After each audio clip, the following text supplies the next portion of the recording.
بسم اللہ الرحمن الرحیم۔ السلام علیکم ناظرین، میں ہوں یاسر رشید اور آپ میرا ولاگ دیکھ رہے ہیں۔ ناظرین، آج کا ولاگ روایتی ولاگ سے ہٹ کے ہوگا۔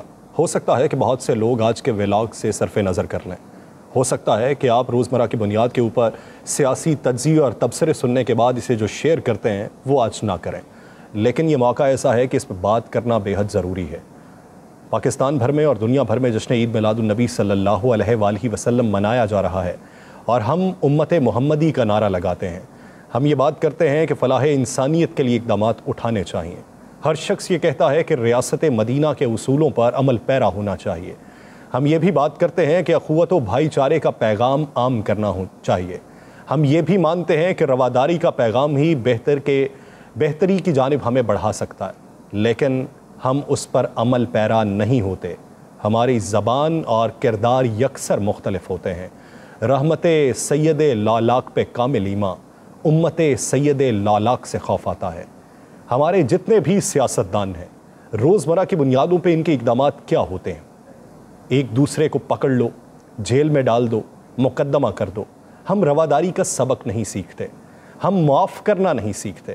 یہاں پر صرف یہ بات کی جاتی ہے کہ معافی نہیں ہونی چاہیے۔ کیا واقعی معافی نہیں ہونی چاہیے؟ کیا ہمارا دین یا محمد صلی اللہ علیہ وآلہ وسلم کے پیغامات ہمیں یہ نہیں بتاتے کہ معافی کن اصولوں پہ ہونی چاہیے، کب ہونی چاہیے، کن وجوہات کی بنیاد پہ ہونی چاہیے؟ سیرت النبی صلی اللہ علیہ وآلہ وسلم پہ اظہار خیال کرتے وقت دامن فکر و شعور کی تنگی کا احساس اپنی کم علمی اور کم مائگی کا احساس دلاتا ہے کہ مجھ جیسا کم فہم اخلاق حسنہ پہ بات کرتے وقت یہ سوچتا ہے کہ میں کیا اور میری بساط کیا، سورج کے سامنے چراغ کیا، ذرہ بمقابلہ آفتاب کیا، اور اخلاق مصطفیٰ کے بیان کے سامنے میری اوقات کیا۔ الفاظ کا دامن خالی، سوچ کے نگینے بے نور، تاب گفتار گھٹی ہوئی، زاویہ سوچ مٹا ہوا، زباں کا تسلسل لٹا ہوا، اور کم مائیگی اس قدر کہ زبان بار بار کہے کہ تیری خلق و حق نے عظیم کہا، تیری خلق کو رب نے جمیل کیا، کوئی تجھ سا ہوا ہے نہ ہوگا شہا، تیرے خالق حسن و ادا کی قسم۔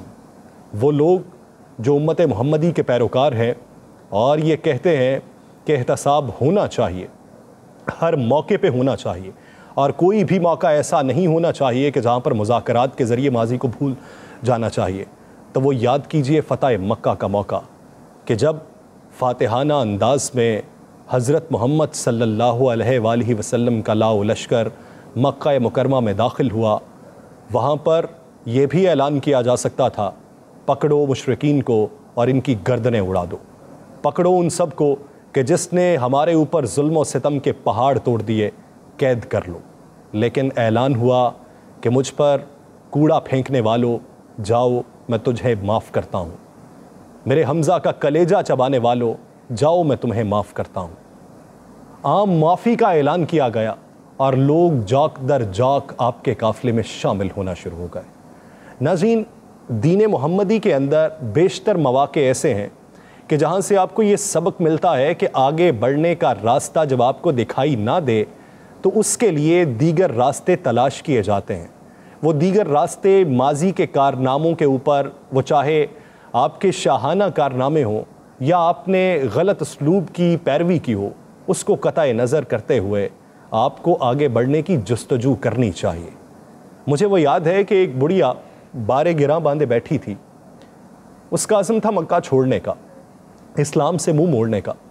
ہادی برحق کا ادھر سے گزر ہوا، دیکھا کہ ایک قابل خدمت بڑھیا کسی کے انتظار میں ہے۔ آپ نے اس کا بارے گراں دوش اطہر پہ ٹھکایا، اسے منزل مقصود تک پہنچایا۔ خوش ہوتی ہے، دعائیں دیتی ہے، اور ساتھ ہی محمد کی ہدایات سے بچنے کی نصیحت کرتی ہے، اور پھر نام دریافت کرتی ہے۔ غنچہ نبوت کھلا، زبان سے محمد کا نام نکلا، تو آپ کے اخلاق کو دیکھ کر پکار اٹھی، اشہدو انک نبی۔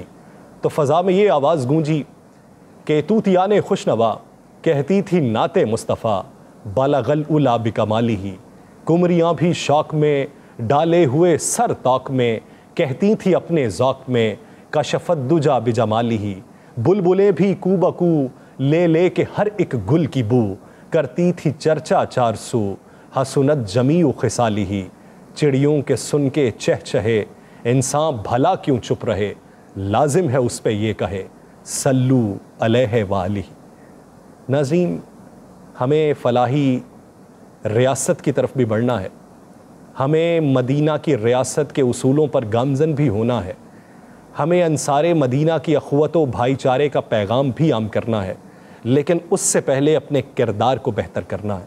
ہم اپنے اسلاف کی روایات تو بڑی شان و شوکت سے بتاتے ہیں، لیکن اس کی پیروی کس حد تک کرتے ہیں؟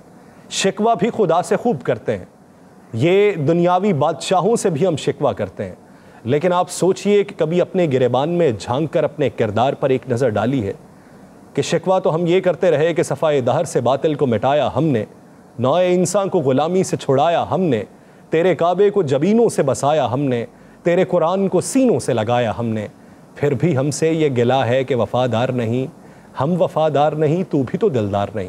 تو پھر جواب شکوہ کیا آتا ہے کہ صفائے دہر سے باطل کو مٹایا کس نے، نوع انسان کو غلامی سے چھڑایا کس نے، میرے کعبے کو جبینوں سے بسایا کس نے، میرے قرآن کو سینوں سے لگایا کس نے، تھے تو وہ آبا تمہارے ہی مگر تم کیا ہو، ہاتھ پر ہاتھ دھرے منتظر فردا ہو۔